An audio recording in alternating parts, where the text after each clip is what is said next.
Me to me in Chantro, me need anything against her. Baby, I'm a nam no one to me stopping me. Said despite media group, Ejin and Nama Mcbrown for be beyond. Hey!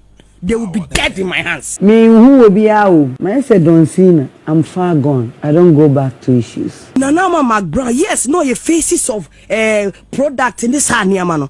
Now so ne call a Juman yet na hani nims wayano. Nene acting, na good. I don't hold grudges. In me to Sally Wakana, me chiano beji, so I will say hi. Need dear me Sally, me name the problem. The acting career, no good. UTV, any United Showbiz, you know, gave you name what's a show no koye. And ya dear cross and come here no. I don't respond to these things, but or your bat to send me a den or the chain me and then I'm the chain no. Me behold, I'm different, she's different. I'm too blessed to argue. Most of the things that she does is hypocritical. Me makume munini nishui. Finally, Nana Mcbrown are responding to Sally Mann allegations. Nana Mcbrown achirimu say she is too blessed so be responding to Sally Mann. I mean, ombenya anoyiye ewo social media so. Uni say countless of time ni ana Sally Mann and ase Sally Frimpong. And yen someone wa kanfa Nana Mcbrown ni threaten wesa. Ode ama yenua ba no ebusuan enya sem ketua. Ba Nana Mcbrown say waye te say Don Simon ono wakata nanimu. Ebusuan me mo obi bia kwa ban family daily views so. Mese also ba no subscribe no share na wa comment every baby anhwe if na busua na tumi akoso ekesina before me de Nana Mcbrown sem no ede ebebre no me kanfo Abigail Amoaten ede amount say Abigail oye digital marketing expert Abigail ebenam digital business so ache okwan a obefa so aye bia nya sika botene de agu botum say digital business no na aba amanfo nya sika ewom fa Abigail na ma na ede screen ase no ene ye US na man starting +1 no fa testing what's happening ene monko mo betu no boase akire dwumedi ye ni so titiru ene mo akwantuo mo abroad mo amanone mo ye home care adwuma mo bona shift adwuma we betumi abe your side job wherever you are wherever you find yourself ubetumi control with your phone and as a laptop and as any device be ya on website Amoaten na big online register odin ene phone number no one contact na bibia entumi enimo na abusua me no mienu bedi dance yes countless of time ni ana Sally Frimpong and as a Sally Mann or that screen usui any wetro jabs bibre na de ama yenua ba Empress Brim Nana Mcbrown any utumi kwotena radio so bona drain de ma Empress tituru crown so ye ebra Empress Nana Mcbrown e free e despite media e de no ho join ni e media general sister ebetena e radio so Power FM eto be e de mane Nana Mcbrown. It's so sad the day that I listened Power FM to what Nana Mcbrown said. Me sure say me metna we father wonya me yonko. I'm sure said that no father be super said because treatment and I said na you treating it is a princess e wo place ho no. Yes, yet not e won amfofo wo.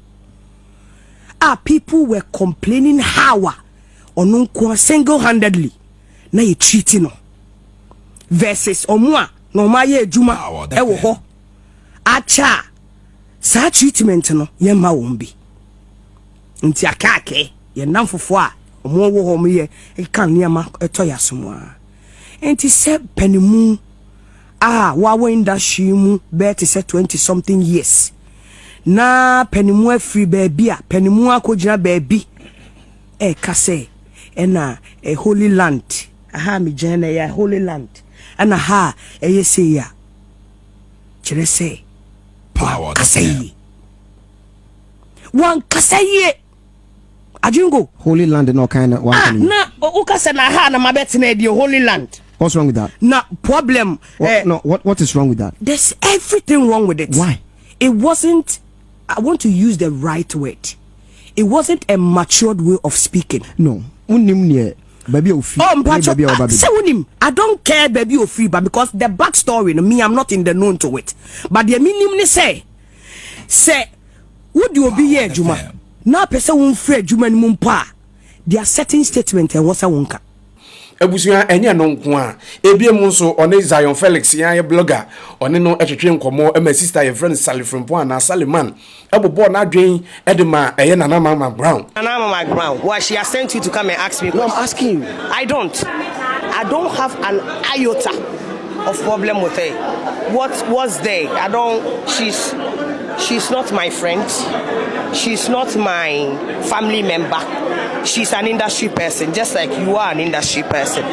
When something happens, you know, you've known me over the years. You know that I'm a very passionate person. And when I speak, and I'm very convinced of my conviction, I'm very passionate about it. It has nothing to do with hatred, problem, whatever.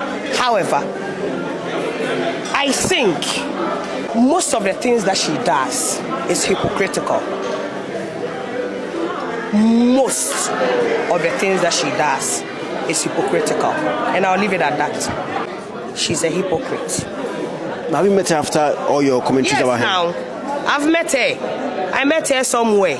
And then she will say, oh, I don't have... And I said, that's what I don't like about you. Whatever that I said, right? You should have an opinion of it. I was yana and semini be and until countless of time video in the kasi ye the actual bibri na. But Ghana for bibri na dream say then a war or a year na Mcbrown ne Sally Mann enter ma. Anytime biasi sister cannot dream bona dream hit hard on her. But finally Nana Mcbrown are responding to Sally Mann allegations in nyina. Ama a year empress actually mu say oni asembia tia Sally Mann. Ebie mu kura no so kwato Sally Mann kura wa bonti ana so kushia no baby program biase na ochia no beji so a oni ni problem enti onim de enti a eye Sally Mann betna radio ni TV so bobo na adwen edema no Nana Mcbrown ekotena fache showbiz so ewokuma ase na sei no kan me metna medical ka say I don't hold grudges, right? so Mr. P on to no one let me nim me say me hu ya ka me apologize, Right. into me call. You see, I'm far gone. I don't go back to issues. I have no problem with anybody, and I will never have problem with anybody. Okay. No, but because I just needed to know. But the person in question is someone you have known before. Oh, why? In me to sell you, I can so I will say hi and go. But you don't know the problem or the problem. Me dear, me ni sell me nim the problem. Me nim. Okay. Honestly, me nim. Me tina hand transfer. Me nim. And yeah, dear cross and come here no. Because me I don't respond to these things, but or your bat to send me a den or the chain me and then I'm the chain one. Me behold, I'm different, she's different. I'm too blessed to argue. What I say, she has a way of own blessing. The point is, me who will be out? I said, don't see na. The who ye no. When also we are go ahead. Ama, onia show time. I bet tonight. It's like the way onia show time now. Everything it has the pattern like that. And everybody must eat. Of course. Should I come and say so? You me anything to say no. Yeah. But before you hear me talk, I have a reason. Me need reason why. Or some tonight cry. I don't have a reason because me makume muni no shwe. Me mean anything against her. Baby, I'm nam no want to me stop me. Baby, on nam no me key. And me speed na me de kono. Obia ya where baby I'm nam. I'm not over speeding, but I'm far gone. I won't sit here and say I don't need everybody's help. I do, but the point is, medical can say Juma way. Yeah, quiet baby phone, but one moment was my phone wa. Meaning where I wronged you. And besides, no me who near person, but honestly from my heart, me a TV so me to me in transfer. Me need anything against her. Also, I know power. Maybe be suiting up a so kind. Wawa some family. Wawa some. Alright. So the last. But ye free yet him say me need obi wo issue. Impo industry. No. Me to me. Me bufu a obe hu. Yeah. To me hide it. Me to me hide it. But say wo no to me tell me baby I might go wrong. Now say if you say obe can kind me how you want it. I write the story. Go ahead and write it. Me to me play role no man. When you be I'm not play role now. It's your story. On Tiana Passia, if you team say, when we never be an issue, I don't have time for that. Baby, any now go for the Latina. Not the mind of the minion in our car, me, knew one. I'm a meaning for baby in age moon. The sour about 5 years. Yes. You may my name Papa Tias. You mean just school fees. I want to so for 3 night calls. I won't country. I say, wanting them for to silence. I go through a lot. Inti say me come here summer. I never me too much. Ama. Sabe me Jimmy fan come in new house. Of course. We need certificate. Yes. Ejuma 1 man go. Your action can make you or break you. And my bro 24 years and still counting me jinemu. TikTok buy ya one way do so na me respond. Now me nam can cancel na say woman now way. Yeah, quite opportunity. Go am one way na no way. It me say na man onti me feel. Because time I be a me simono. Now you're young girl, intro be easy cry. It is all the 24 count be 18 and one. Okay, when him to whom it say, Sister Penny, I'm a brew assassin. What you say? And yeah, no so also who say when you and they say, Fair money, you'll be in a TikTok, Miss Ocean, also wait me, I can watch it. Yes. However, you say it, and to me affect me at all. James Strong, so, Yammy, some. Me yebone me yebi onu ho so ni chan me yebi onu ho so ni de go ni take off ni chan and so go see me police amane kenya e papa to 2 times ni easy don't go to court But king camera mama yes Mpa by money.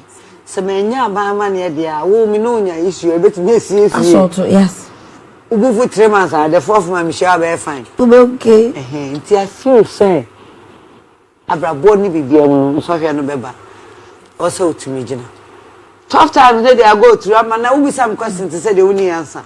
Abusuana ensem ni bi enono a na yenua bayi akasa bebire na akire mu se onim de ware Salima no onim na ebiam ana empress ekire mu se ebire bi etwa mu nso ana ase dwumadie bi ase ana budog ye na adwen so obefe na no ha minim so wo hwe video ni bi mfoni ni bi na da screen so no but na Mcbrown abekire mu se oni budog any relationship bi agora omotai edi and budog nso ye obi an ho te no den say me repeat me hu sa bi Into no good ye. Oh, you find channel na sa See that me last one to video no patron ya wote e kwa bulldog dey so the tribunal dey say one yeah enu I was not expecting no now dey can hini nyina be ko say enu bana ga go who said you oh my yeah but was a peg go say So you drag him back, you know, register the wrong. Bulldog you be at the walk and a fan yes. And on you so on to me more than but even though it's not right. Yeah. A rubber number baby. What I said. Any the microphone back kick and but this is bulldog. Yes. This is bulldog.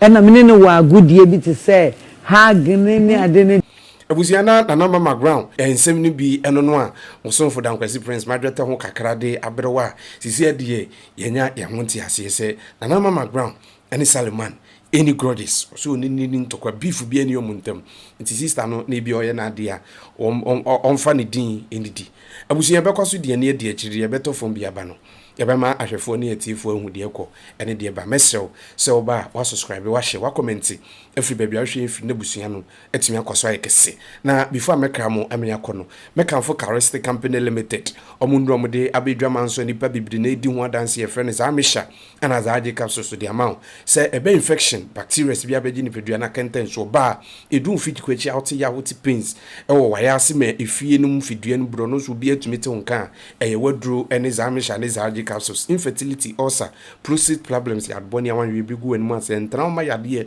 enka wonto dem kwadi mpanifo no bi oba edu oba bi wa na tinka wɔ chire oba bi nso wa ha woni atinka bofo kase be friends that duro be boost of libido na bibia atumi adimu hindi eba mesha ba malaria fever typhoid diabetes blood pressure na akwaji mpanifo endro ibi na oye be mafo aso fem says zaman capsules ye memedro tatahwe nipa bibiri na edi ho adanse titiriu ene mema no se be sisi ye de sexual weakness low sperm count whisperings wadru ene zaman capsules na edru ye fdi ayoma dia tum se eye open do to akọ pharmacy herbal stores bi e benwa onsa ebe kempanifo ndro ibi ya from Dan Kwesi Prince Macron.